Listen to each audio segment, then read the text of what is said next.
alimenta de sangue, né? Pelas histórias, né? De filmes que a gente assiste quando era criança, né? Desde agora então. Usa capa, vira morcego, não reflete no espelho, não sai nas fotos. Da onde veio essas ideias? Existe um seriado chamado True Blood. Foi sensacional, talvez uma das últimas grandes expressões de inteligência abordando a questão dos vampiros. E os próprios personagens, que eram vampiros e centenários, brincavam com essas histórias, né? Sobre não refletirmos no espelho, era o que contávamos para vivermos no Vaticano. Sobre apenas sairmos à noite, é o que contamos para trabalharmos na Fox. Então isso chega a meio que ser um sincretismo dos vampiros? Não, isso chama-se folclore. Isso Ah, o folclore, chama-se né? superstição. Ah, Isso entendi. chamam as histórias que pessoas contam Sim. para justificarem, para ilustrarem alguma coisa. Claro que a gente pode dizer que talvez, contudo, entretanto, todavia, todo o folclore tenha alguma coisa, tem um cerne, tem um fundo de alguma verdade oculta ali. Uhum. Pode ser que, mas eu posso lhes assegurar que a ideia de um morto-vivo que retorna dos túmulos, primeiramente em busca do sangue do cônjuge ou da pessoa desejada, posteriormente de parentes e de amigos, é uma história um tanto quanto forçada. Pesado, né? Forçada, bastante forçada. A gente pensar, quando a gente fala de vampiros na contemporaneidade, Ah, mas ainda assim com um pé no olhar na tradição do vampirismo, seria uma a mesma coisa que a gente dizer que ele voltou do túmulo, a mesma coisa que a gente dizer que de repente a bruxa voa na vassoura, hum, o maçom tem pactos com Baphomet, os druidas tudo mito. sacrificam pessoas em bonecos de palha gigantes. E a gente pode ir puxando várias histórias da carochinha variadas. No entanto, quando a gente, de repente, a gente tem que pegar leve com isso, porque a gente vai desencantar as pessoas, vamos talvez tornar a vida delas mais chatas contando esse tipo de coisa. Mas vampirismo, nos tempos que nós vivemos, na contemporaneidade, vampiras formam uma comunidade que vem se organizando, se desenvolvendo há 50 anos, inicialmente no hemisfério norte, a partir do trabalho de uma mulher chamada Goddess Rosemary Sarrasra, que atravessou os Estados Unidos e venceu a prova de Saturno, a prova do tempo, onde ela, junto com os integrantes do seu coven, que evoluiu para uma dinastia com a passagem das décadas, são quase 50 anos de história.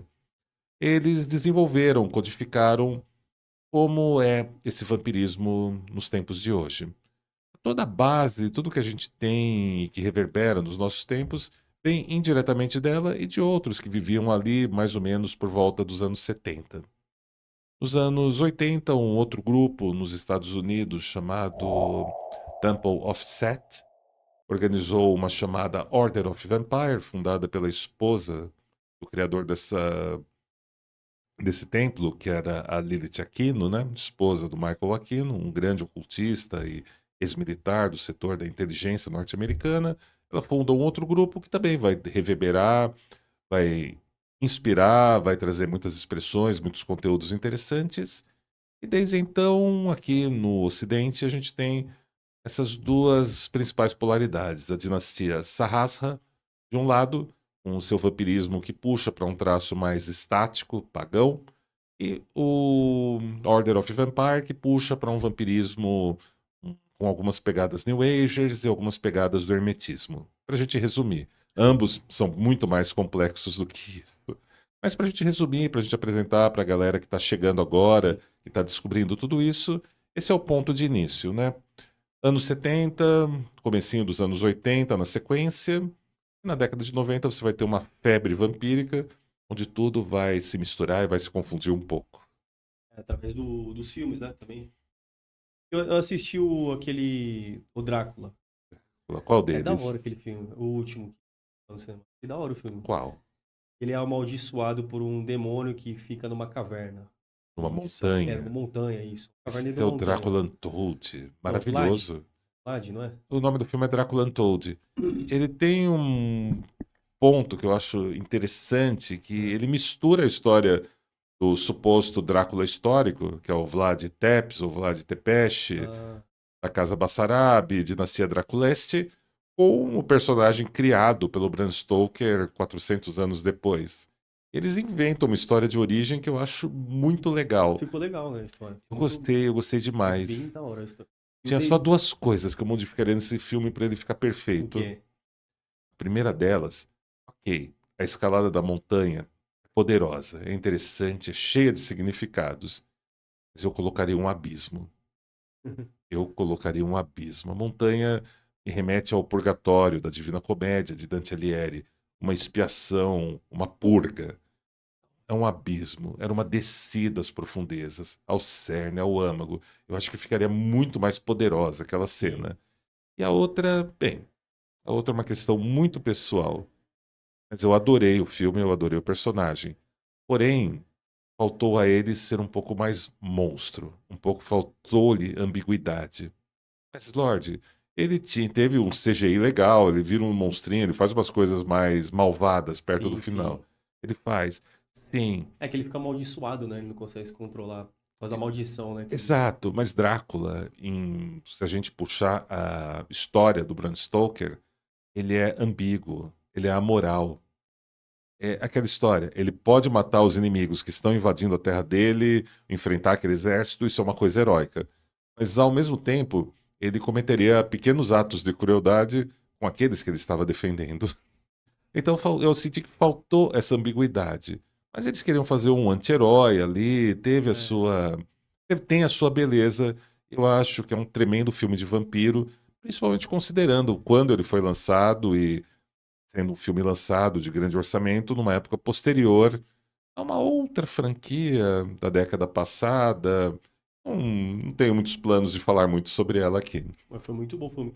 E o É desenho também, maravilhoso. o desenho Netflix, você chegou a assistir o desenho? Castlevania. Isso. Gostei. É que ele é apaixonado por uma mulher, e a mulher parece que é médica, né? Estuda Uhum. medicina, só que através das folhas e dos elementos naturais, e mata a mulher dele queimada lá. Ele Ele se vira o vinga. cão. Sim. E é um desenho muito bem construído. Muito. Achei O da hora, eu achei roteiro, tudo. o roteiro é muito bom. Os diálogos me surpreenderam. Tem uma cena que um dos demônios adentra uma igreja, né? E os padres daquela igreja, daquela congregação, Os padres são vilões nesse tinham filme, se né? desviado do caminho. Vamos É. deixar bem desenhado, porque aqui é a internet, né? Sim, sim. Aqui é a internet, e naquele contexto, os padres daquela igreja tinham se desviado do caminho, e o demônio não tem papas na língua, né? O padre, esta é a casa de Deus. Ele não está aqui e ele não gosta de você. Eu acho aquilo sensacional. Foi. Eu achei Ele vira no sensacional. fogo, assim, né? Começa Uhum. a falar com o pessoal. Exato. É um desenho inteligente. Fizeram uma versão mais recente dele agora, né? Mas eu não achei. Agora, Teve uma versão que. Assim, na verdade, a parte mais legal dessa. segunda temporada, Isso, uma nova não, temporada. não cheguei Na a verdade, ver. uma nova franquia, né? É o Castlevania Nocturna. Vou ver depois. O ponto mais legal dele é que eles colocaram como protagonista uma garota que é sacerdotisa de voodoo.